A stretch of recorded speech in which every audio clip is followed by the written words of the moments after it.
Arratsaldeon, everybody. Anne-Marie here. Welcome back to my daily Euskera practice. I took a few days off because, mentally, with everything going on, I really needed it. I've spent the last week, honestly, spending a lot of time on the internet and social media because I've been really interested in seeing the protests happening not only in the United States, but globally, and involving myself in the discussions that are going on online. And I was really excited to see that there was a Black Lives Matter solidarity protest in Donostia, San Sebastian last weekend. That was really cool to see. So I've been very immersed in that because there's a lot going on right now. I just woke up this morning and I decided, you know what, there's so much going on in the world and it's not going to stop. I mean, life can't just stop because there's some very important conversations and actions happening in the world. So I'm going to keep going with my daily Euskera practice, but I might still keep talking a little bit about things outside of this world because I don't want to do this daily vlog in a vacuum. I don't want to pretend that this living room setup that I said this is just some happy isolated world where all we do here is learn Basque. I don't want to pretend that I'm making these videos in a vacuum where the rest of the world doesn't exist, because it very much does, and it very much affects me and my moods and my thoughts and my motivation to do things. When there's national tragedies like this, I just feel it puts things in perspective, and for me at least, it makes me question everything I'm doing, and I'm well, what's the point of this? What am I really doing here? And I just have to keep believing that me continuing to learn Basque is helping people out there, I don't know, and documenting that in some way this is doing something good for the world. So here we go. So today, what am I doing? I am giving my workbook a break today because if you've been following the channel, you know that I'm on summer break technically from my Euskera class. And gosh, of course the second I sit down to do this video, there's somebody with a leaf blower. See? This series does not happen in an isolated world. Actually, if you've been following and you've been curious, I was able to find a link to where you can actually buy this online. I'm not 100% sure that the site that I found, it's the exact same workbook, but it looked very similar. I think, so I have a link in the description below that I added for an Ariane workbook. I think it's actually better than what I have because I think what I found online comes with a CD too. But yeah, if you've been curious about where to find this workbook or other beginners workbooks, I have a link below. But I'm giving this a break today because my Euskera class, we're officially on summer break, and on our last session, our teacher encouraged us to keep going with the units, at least a couple of the units on our own, because the next units from where we left off are pretty long, and so she was encouraging us to kind of do that on our own as summer homework, I guess, so that when we come back in the fall, I think we're still going to go over it together, but I think she just wanted us to, keep things fresh. So I'm going to go back to that today. And what are we working on today?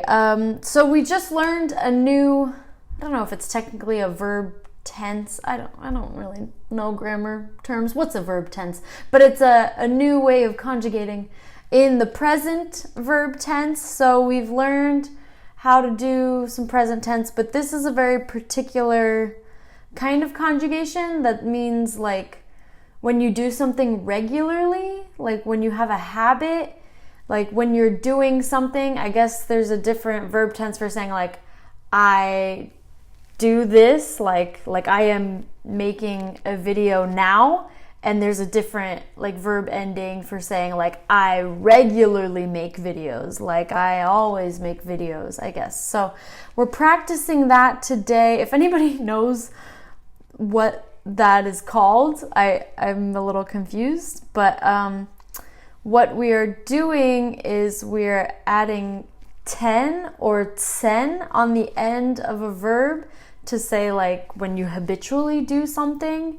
And this is totally new information for me, so I'm probably seriously gonna mess this up because I really struggle with it's just new information, right? So I struggle with knowing when to use the right ending depending on the verb. So like the suffix you use, ten or tsen, depends on like how the verb ends. And so my workbook says if a verb ends in the letter N or fricative sounds, whatever that means, I think it tries to explain fricative sounds, they end in the letter I. So it gives examples for she, si, chi, chi, very similar sounding. My pronunciation, but sounds like that. You add 10 to the end, and then I think it's sen for pretty much everything else. So we'll see. But the examples they give is egin, to do, it becomes egiten, like habitually to do. So yeah, so we have verb charts on here, blah, blah, blah. But the exercise I'm working on today, I'm going to put it up on the screen for you guys today to make things easier. Ser egiten dute gure lagunek. So what are our friends doing, or what do our friends do habitually? And so we have 3 images here and some prompts, and we have to basically guess like which prompt goes with which image. These cartoons are really interesting. The first one is somebody who looks really bugged out at a computer, like old-timey computer. Like clearly this curriculum was made a long time ago. And they have a cloud over their head. I don't know if it's from like, are they smoking a bunch of cigarettes? Or does it just mean that they're moody and stressed? I don't know. But this person looks like they're really overworked maybe. Then B, we have an image of a woman, looks like she's meditating, so she's the opposite, she looks pretty chill. And then the last image is a big guy in a suit. I've noticed, from an American standpoint, a lot of the cartoons and maybe some of the example sentences in this curriculum are not the most politically correct. For example, the first prompt we're working with, Ashko yaten du, so he, she, they eat a lot. So like, wild guess, which of these 3 images is the person that eats a lot? I'm gonna guess the fat man, but like, come on. Is that how people talk in the Basque country? Maybe it is, because I know when I was living in England, like people were way less sensitive, shall we say, in talking about bigger people than we are in the US. But anyway, so I'm gonna say that the person who likes to eat a lot is C. And then we've got Oshoguchi yatendu. Okay, so we have they eat more, but Gucci, they eat very little. Oshoguchi, is that what that means? I'm gonna check with Google Translate today because I think I already know the literal definitions of like Osho is very and Gucci means like less, right? So Google Translate says very few, so they eat very little, I guess. So who would that be? I don't know. I don't know these people's lives.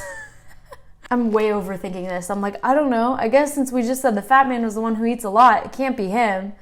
I mean, the woman just sitting there meditating, it looks like she could just sit there forever and never eat or drink or do anything. And the first person looks very stressed, so I'm going to guess they probably snack a little bit on the side. So let's go with B, the meditating woman. Lan ashko egiten du. What does this mean? He, she, they work a lot. They do a lot of work. They do a lot of work habitually. I'm going to say that's the first image for sure because this person's like got steam coming out of their ears or whatever's going on. Lo gucci egiten du. So this person does very little sleep. Low sleep. Gucci few.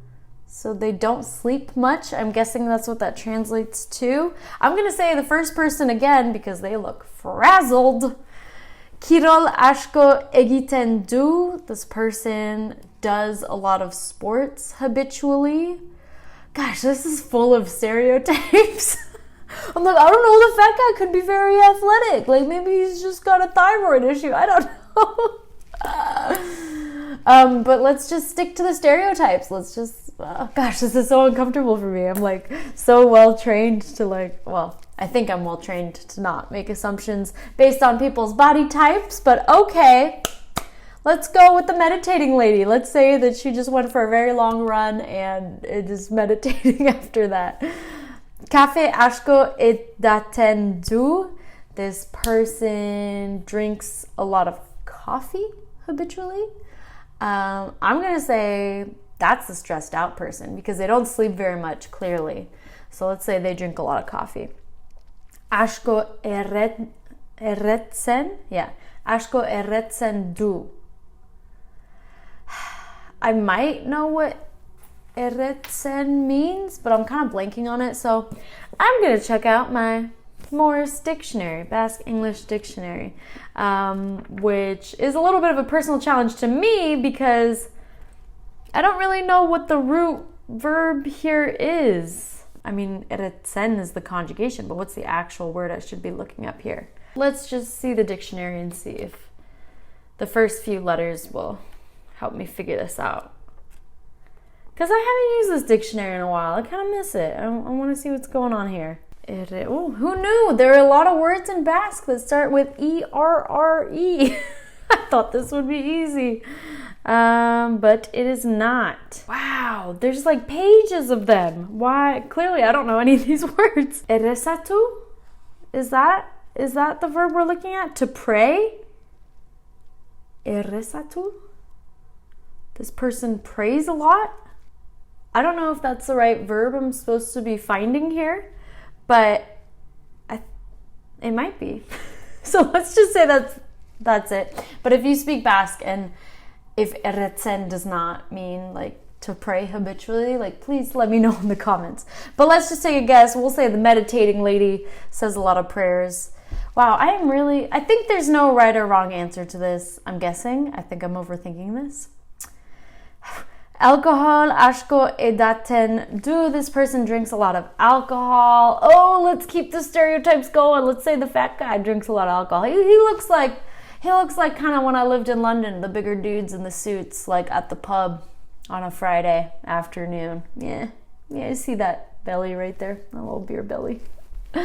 Fruta aşkı yaten. Oh, good. Okay, who eats a lot of fruit? Sure, let's say the healthy meditating lady. Yeah, that's what they want me to say, right? Es du gosokirik yaten. Whoa. Okay, gosokirik is throwing me off. Okay, this person does not eat a lot of whatever gosokirik is, and rik at the end I think means like any of whatever gosoki is. I'm gonna see if that's a word in the dictionary. Because gosho something, is that like something sweet or like candy? I feel like I might have heard something like that before. I'm trying to look up gosoki if that's a word. Yeah, hey, it says gosoki is a sweet in British English or candy in American English. Okay, so this person does not habitually eat any candy. Well, both the first and the last person look like they might have some stress on the job. So sure, let's keep it going. The meditating lady, she does sports, she doesn't eat candy, she eats a lot of fruit. Okay, so boring. Oh, next one, yoga egiten. Well, this woman is literally doing yoga right here. She's in lotus pose. So meditating lady is the one that habitually does yoga. Gosoki, hey, we just learned that. Gosoki aşkı yaten ditu. Ooh, so we've had do this whole time, but now we have a ditu because I guess this is plural. I guess a lot of candy, gosoki aşkı, is considered plural. Yeah. So this person eats a lot of candy. Oh, let's say this is the stressed out lady, because when I'm stressed at work, like, yeah, I like to eat candy. Aşkı ibilsen da. Okay, so ibili, I think it means to walk, right? So this person, oh, this is the first one actually where we have a da associated. Oh, because it's like a movement verb. Got it. Aşkı ibilsen da. So this person does a lot of walking. let's say the last guy, let's give him the benefit of the doubt. Let's say he's like just started a new diet and exercise regime and he's trying to get rid of the beer gut. Maybe he does a lot of walking after work. Let's say that. And then the last one, bicicletas ibiltzen da. This person habitually rides a bike or does cycling, I guess. Yeah, last guy don't look like he would be too steady on a bike. First woman don't look like she's seen the light of the day in a long time. So let's say yoga lady is the one that goes cycling. All right, so that is that for that exercise. But I also have here the teacher's edition, which is kind of really exciting about my course. I kind of forgot. I think like our first class, our teacher told us that the Google Drive documents that she shares with us, like, yeah, there's a teacher's edition in there, but I totally forgot about that.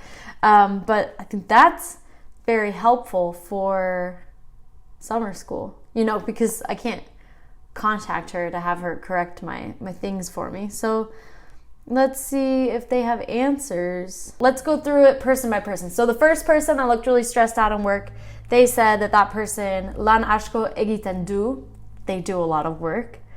Lo gucci egiten du, they don't sleep very much. Cafe asko edaten du, they said that could have been the first or the last person. Let's see, they asko edaten du, okay, so that went with the first person, so I'm guessing it did not mean that they pray a lot. Fruta asko jaten du, they said the first person eats a lot of fruit, okay, fine. Es du goso kirik jaten, they said that person does not eat a lot of candy, okay. They said the first person yoga egiten du, what? I mean, it also says that more than one answer is possible, so I guess these aren't definitive answers, but I'm like, how are you going to say the first person does a lot of yoga when like literally the second person was meditating? I don't understand. Gosoki ashko yaten du for the first person, so they do eat a lot of candy. Wait, but you just said they don't eat a lot of candy. Oh, this teacher's edition don't make sense. Okay, what did they say for the yoga lady? They said oshoguchi yaten du. She doesn't eat very much. Let's see. Kirolashko egiten du. Okay, she does a lot of sports. What else? Ashko ibiltzen da. She's the one that walks a lot. And then bicicletas ibiltzen da. She's also the one that does a lot of cycling. Okay, so what about our big boy at the end? Ashko yaten du. Yeah, that was it. They want you to know that he eats a lot. Okay. What else? Cafe ashko yaten du. He was an option for drinking a lot of coffee. And gosoki ashko yaten du. He does eat a lot of candy along with the first person. So yeah, I was starting to think when doing that maybe I was being a little biased in not responding him very much in my answers, but I guess they didn't really want you to focus on him too much, I guess, based on the answers. But anyway, if anybody else is learning Basque, like who's from another culture, like have you noticed things like this in your curriculum that you're kind of just like, I don't think that would be okay in my country. Like, I don't think you could just have cartoons of like obviously very fat people and the answers is you're supposed to say that they eat a lot of candy and yeah. Cultural differences, very interesting now. So that's going to be it for today. Thank you so much for watching. If you can help me out with some of the questions I had in this video, I really appreciate it since I'm a little rusty. I haven't studied my Euskera in a few days. So thank you so much for watching. If you want to see more videos of me trying to learn Basque, you can subscribe to the Hella Basque YouTube channel, and I will see you in the next one. Bye.